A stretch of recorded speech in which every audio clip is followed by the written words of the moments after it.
صحیح مسلم حدیث نمبر 1161۔ ابو کامل جحدری نے کہا ہمیں عبد الواحد نے اعمش سے حدیث بیان کی، نیز ابو بکر بن ابی شیبہ اور ابو قریب نے کہا ہمیں ابو معاویہ نے اعمش سے حدیث سنائی، انہوں نے حضرت ابراہیم تیمی سے، انہوں نے اپنے والد سے، اور انہوں نے حضرت ابو ذر رضی اللہ عنہ سے روایت کی۔ کہا میں نے عرض کی اے اللہ کے رسول، کون سی مسجد جو زمین میں بنائی گئی پہلی ہے؟ آپ صلی اللہ علیہ وسلم نے فرمایا مسجد حرام۔ میں نے پوچھا پھر کون سی؟ فرمایا مسجد اقصی۔ میں نے پھر پوچھا دونوں کی تعمیر کے مابین کتنا زمانہ تھا؟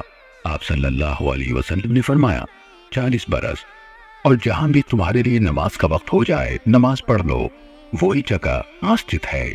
ابو کامل کے حدیث میں ہے کہ جہاں بھی تمہاری نماز کا وقت ہو جائے اسے پڑھ لو، بلا شبہ وہی جگہ مسجد ہے۔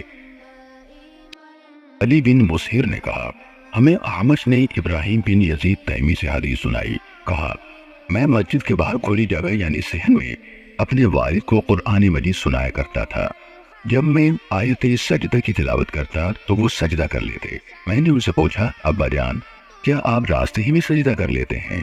انہوں نے جواب دیا میں نے ابو ذر رضی اللہ عنہ کو یہ کہتے ہوئے سنا، وہ بیان کر رہے تھے کہ میں نے رسول اللہ صلی اللہ علیہ وسلم سے روئے زمین پر سب سے پہلے بنائی جانے والی مسجد کے بارے میں پوچھا تو آپ صلی اللہ علیہ وسلم نے فرمایا مسجد حرام۔ میں نے عرض کی پھر کون سی؟ آپ نے فرمایا مسجد اقصی۔ میں نے پوچھا دونوں کی تعمیر کے درمیان کتنا عرصہ تھا؟ آپ نے فرمایا 40 سال۔ پھر ساری زمین ہی تمہارے لیے مسجد ہے، جہاں بھی تمہاری نماز کا وقت آ جائے وہی نماز پڑھ لو۔ صحیح مسلم حدیث نمبر 1162۔